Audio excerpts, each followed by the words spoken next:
இது மட்டும்தான் பன்னீர்னா milky mist, only milky mist. மேடை சம்பிரதாயங்களை மறந்து உணர்ச்சியோடு பேச துவங்குகிறேன். அதனால் வழக்கமாக உங்களை நோக்கி சொல்லும் அந்த வார்த்தைகளை இவர்களை நோக்கி சொல்கிறேன். உயிரே உறவே தமிழே. இப்பொழுது மேடை சம்பிரதாயம்.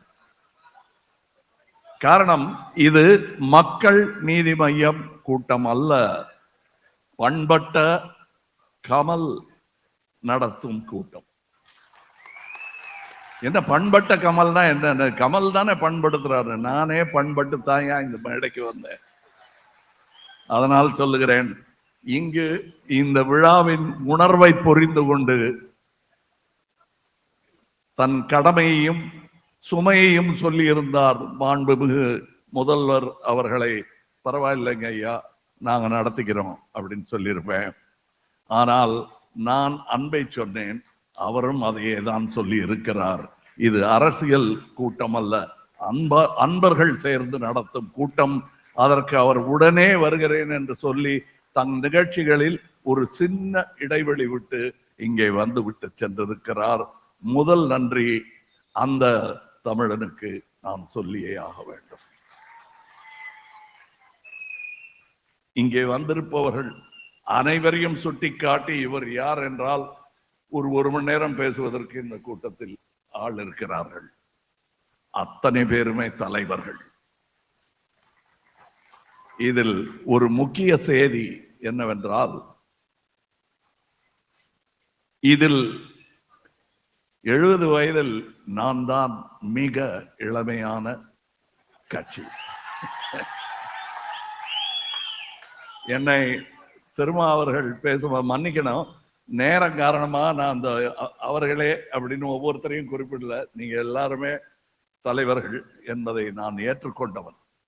தமிழகத்தின் தலைவர்கள் நீங்கள் எல்லோரும். அவர்கள் எல்லோரும் இங்கே வந்து இந்த மேடையில் என் தலைவனின் பெயரை சொன்ன ஒன்றும் வந்திருக்கிறீர்கள். அவர்தான் அவருக்கு கட்சி கிடையாது, இருக்கவும் கூடாது. அவரை எந்த கட்சியும் மொத்தமாக கையில் எடுத்துக்கொண்டு போகக்கூடாது, மறந்து விடவும் கூடாது. அதனால்தான் மறவோம் என்று நான் சொல்றேன்.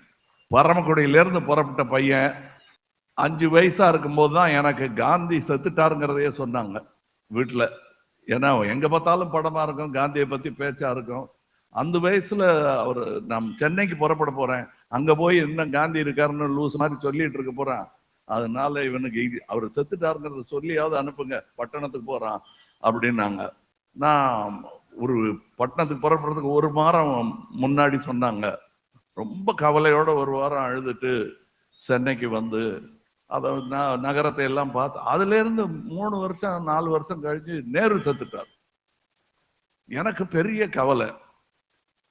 அது இப்படியே வாழ்ந்த பையன், என்னுடைய கம்யூனிட்டி, என்னுடைய இதுல அங்கேயே இப்பொழுது இந்தியாவில் காணும் இந்த பிரிவை நான் கண்டேன்.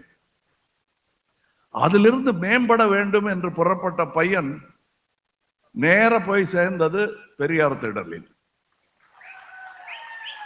அதை என் தந்தை தடுத்திருக்கலாம். அவருக்கு அந்த பலம் இருந்தது, சட்டமும் அவர் கையில் இருந்தது, அவர் வக்கீல். ஆனால் இவருடைய சீடர், காந்தியுடைய சீடர் அவர் என்பதனால் அவன் போக்கில் விட்டு விடுவீங்கள் என்று விட்டார். நாத்துராமையும் அப்படிதான் விட்டாரு காந்தி. ஜுஹு பீச்சில் முதல் அட்டெம்ப்ட் போது அந்த பையனுக்கு என்ன கோவம், கூட்டிட்டு வாங்க பேசலாம்னா அந்த பையன் கோவிச்சுட்டு போயிட்டாரு. அதெல்லாம் நான் கொல்ல வந்தேன், அவர்கிட்ட போச்சு என்ன பேச்சுன்னு சொல்லிட்டு போயிட்டாரு. அது ஒரு விதமான வீரம் என்று நம்பிக்கொண்டிருந்தார்கள். அந்த மாதிரி எங்க அப்பா என்ன விட்டுட்டாரு. நான் 20 வயதாக இருக்கும் பொழுது எங்கேயோ பழைய கதைகள்லாம் படிக்க ஆரம்பித்த நேரத்தில் பெரியார் அவர்கள் விடுதலையில் காந்தியார் மறைவுக்கு பின் எழுதிய ஒரு தலையங்கத்தை படித்ததும் தான் எனக்கு புலப்பட்டது. முதல் புலனாய்வு துறையிலிருந்து வரும் திருமாவளவனுக்கு இந்த ஃபொரன்சிக் எவிடன்ஸ் எனக்கு கிடைத்தது அப்பொழுதுதான். அப்படியா, அவ்வளவு பெரிய ஆளா இவரு? இவர் தான் பெரிய ஆள். பிற்பாடு பெரியார் எங்கிருந்து வந்தார் என்று பார்த்தால் காந்தியிடமிருந்து தான் வந்திருக்கிறார். முரண்பட்டு வந்திருக்கிறார். சோ காந்தியிடம் முரண்படுவது மகா பாவம் இல்லை, அது ஒரு பெரிய வீரமும் இல்லை. முரண்படுவது கடமை. அது மூத்த தலைமுறை அதனுடன் முரண்படும். அதற்கு புத்தி சொல்ல தவறிவிட்டால் கோவித்துக் கொண்டு வெளியேறிவிடும். அப்படி வெளியேறி திரும்பி என் தாத்தாவிடம் வந்த ப்ராடிகல் சன் நான் 47 இருந்திருந்தால் யார் கண்டா அந்த கூட்டத்தோட நானும் பின்னாடி போயிருப்பேன். காந்தியை சுட போறாங்க, நம்மளும் போலான்னு. அதுல என்னன்னா, இதை நானும் அவருடைய கொள்ளு பேரும் துஷார் காந்தியும் பேசி இருக்கிறோம். அந்த காலத்துல நம்ம இருந்திருந்தோம்னா இந்த இழுப்புகளுக்கு ஆளாகி நம்மளும் அங்க போயிருப்போம்ல அப்படின்னு. கரெக்ட், நீங்க சொல்றதுட்டு ஒரு புத்தகம் எழுதினார். அதில் நான் தான் முன்னரே எழுதும் வாய்ப்பை பெற்றேன். ஹேராம் படத்தை பார்த்துட்டு எழுதின புத்தகம் கம் லெட்ஸ் கில் காந்தி என்பதுதான் அந்த புத்தகத்தின் பெயர். எழுதியவர் காந்தியின் கொள்ளு பேரன். அது ஒரு வஞ்ச புகழ்ச்சி தான். அது பல பேருக்கு புரியல. நான் இங்கு இந்த கூட்டத்தை திரட்டியதற்கான காரணம், முக்கியமாக இந்த கூட்டம் திரட்டுறது சினிமால டான்ஸ் ஆடலாலே திரட்டிடலாங்க. இந்த கூட்டத்தை திரட்டுறது கஷ்டம். ஏன்னா இவங்க காந்தியுடன் முரண்பட்டவர்கள். இவர்களை எப்படி ஒரு மேடையில் அமர வைப்பது?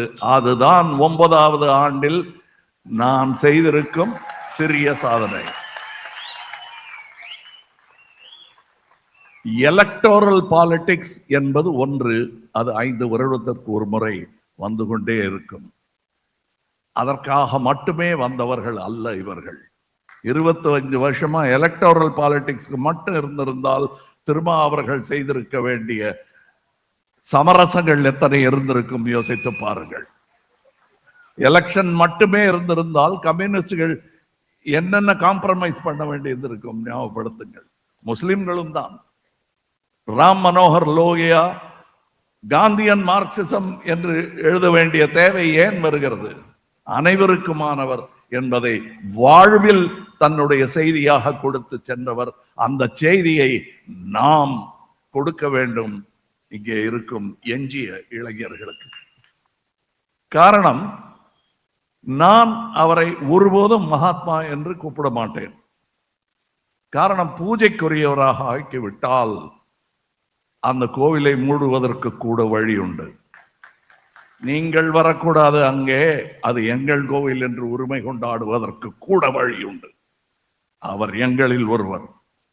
என் தாத்தா, இவர்கள் தாத்தா, எங்கள் குடும்பத்திற்கு மூத்தவர் அவர். நாங்கள் சாடுவோம், போற்றுவோம், வணங்குவோம். அது இங்கு நிகழும் சூழல்கள் எங்களை எப்படி தாக்குகிறதோ அதற்கு ஏற்ப வீட்டில் வந்து புலம்புவோம். அந்த வீட்டில் காந்தி தாத்தா இருப்பார் என்றும் இருப்பார் என்று நான் நம்புகிறேன். காந்தி ஒரு மனிதர் என்னும் காலகட்டம் கடந்து விட்டது. Gandhi is an idea. An idea we can all use, we can all share. இது ஏன் திடீர்னு ஆங்கிலத்தில் போறாருன்னா, எங்கேயாவது ஒரு துளியாவது சதறி அவங்க சித்தத்தில் தங்கி விடாதா என்ற நம்பிக்கையில் ஒவ்வொரு வாட்டையும் அந்த பெரிய வட்டத்தில் போய் தான் பேசணுங்கிறது இல்லை. மக்கள் மத்தியில் அமர்ந்து பேசினாலும் அங்கே கேட்கும். என்னுடைய அப்பா பரமக்குடியிலிருந்து நான் புறப்பட்டு சினிமாவுக்கு வந்த பிறகு, என்றைக்காவது நீ அரசியலில் வர வேண்டும் என்று சொன்ன பொழுது என்னுடைய சகோதரர்களா, அவனையாவது விட்டு வைங்களேன், உங்களை மாதிரி அவனும் பாழா போகணுமா என்று சொன்னார்கள். அவர் பாழாகவில்லை, நாம் ஆகி இருக்கிறோம். அவரும் சாகவில்லை, நாம் ஆகி இருக்கிறோம். இப்ப கடைசியா கோபாலகிருஷ்ண காந்தி அவர்கள் பேசியிருக்காரு. அது என்ன, அது கடைசியில கட் பண்ணிட்டாங்க. ஏன்னா அவர் கண் கலங்கினதை காட்ட வேண்டாம்ட்டு. அந்த 3 புல்லட்ஸ் நிறுத்த வேண்டிய நேரம் நமக்கு வந்து விட்டது.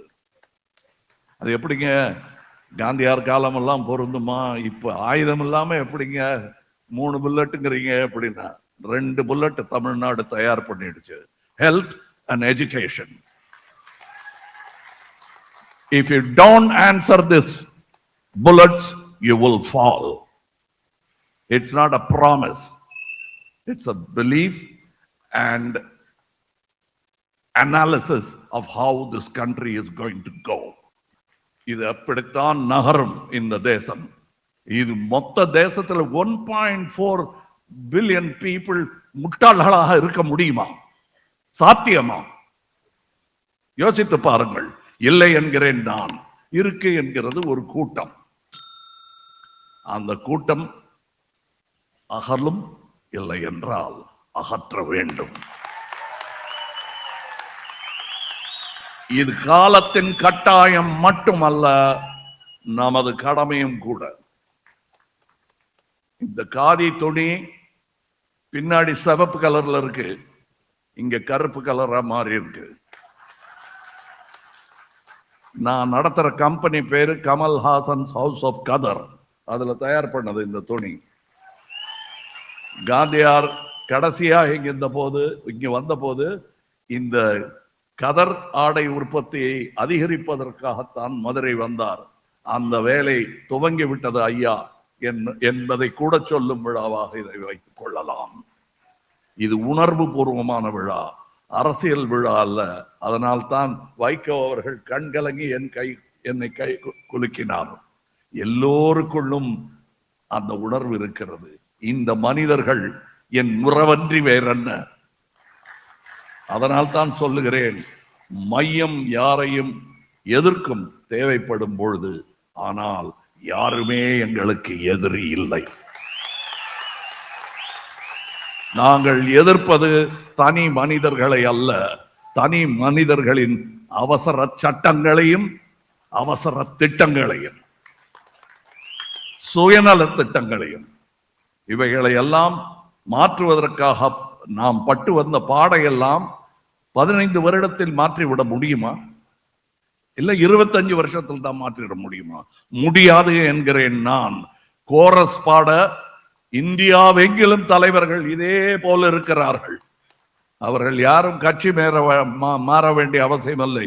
இருக்கும் இடத்திலேயே இருங்கள். உங்கள் மனசாட்சியை கேட்டு பாருங்கள். ஆள் மாறிவிடுவீர்கள். கட்சி காணாமல் போய்விடும்.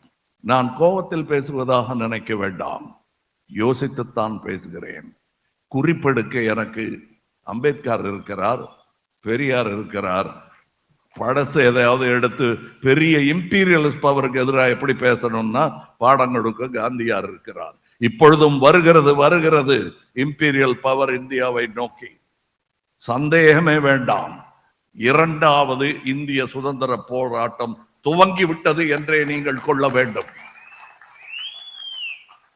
அதன் விழிகுரல் இங்கிருந்து அன்றி வேறு எங்கிருந்து கேட்கும்.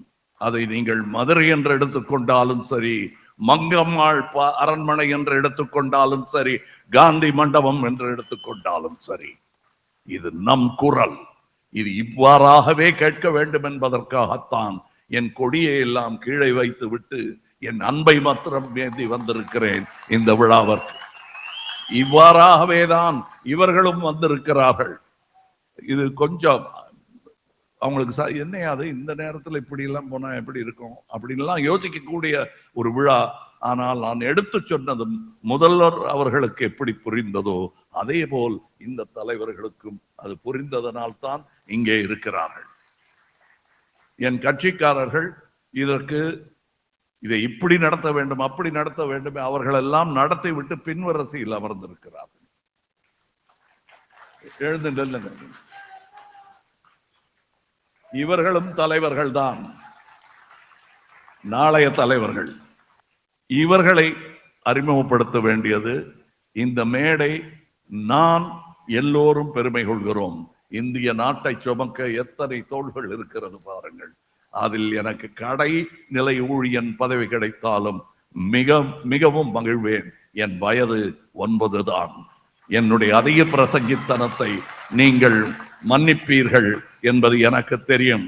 அவர்கள் மன்னிப்பார்களா என்பது எனக்கு கவலை இல்லை. நீங்கள் என்னை மன்னிப்பீர்கள் என்பதுதான் முக்கியம். காரணம், இந்த மேடையில் இவ்வளவு முழங்கும் அருகதை எனக்கு இருக்கிறதா என்றால் நான் கொஞ்சம் சந்தேகப்படுவேன். அவர்கள் சந்தேகமின்றி முன்னின்று சொல் தம்பி என்று சொன்னதுதான் எனக்கு கிடைத்த பெருமை. மக்கள் நீதி மையத்திற்கும் கிடைத்த பெருமை. வெறும் நற்பணி கூட்டமாக, வெறும் ரசிகர் கூட்டமாக இருந்த உங்களை 40 ஆண்டு காலம் செதுக்கி மேடை ஏற்றி இருக்கிறேன் உங்களை. இதுதான் மேடை என்று நினைக்காதீர்கள், அதுவும் மேடைதான். நான் சொன்ன சத்தியத்தை நிறைவேற்றி விட்டேன். உங்களை பெரிய மனிதர்கள் அவையில் அமர வைப்பேன் என்று 40 வருடங்களுக்கு முன்னால் சொன்னேன். இதோ நிகழ்ந்து விட்டது. இனியும் அடுத்த கட்டத்திற்கு நகர வேண்டும். நாம் என்றால் இவர்களும் சேருவார்கள். நாடு காத்திருக்கிறது நமக்காக. நாளை நமதே. இங்கு நான் உணர்ச்சி வசப்பட்டு ஏதேனும் சொல்ல மறந்திருந்தால் ஞாபகப்படுத்துங்க. ஒண்ணும் இல்லையே. ஏன்னா அவர் பிளைட்டுக்கு போனோம். திரும்ப அவர்கள் பல்லை கடித்து கொண்டு மணியை பார்த்து கொண்டு எனக்காக இருக்காரு. அன்பினால் மட்டுமே கட்டுப்படும் அந்த சிறுத்தை. அது சங்கிலி எல்லாம் போட முடியாது. அவரை அமர்த்தி கையை பிடிச்சு உக்காத்தி வச்சிருக்கேன். அதனாலேயே உரை சுருங்கி விட்டது. பரவாயில்லை, மீண்டும் வருவேன். இங்க கலைஞர் ஒரு கையெழுத்து போட்டு போயிருக்காரு. இந்த மண்டபத்தை பார்த்து ரசித்து விட்டு மீண்டும் வருவேன் என்று அவரும் வந்திருக்கிறார். நானும் வருவேன். நாளை நமதே. ஜெயஹிந்த். வணக்கம். இது மட்டும்தான் பன்னீர்னா milky mist. Only milky mist. மின்னம்பலம்.com தமிழின் முதல் மொபைல் பத்திரிகை.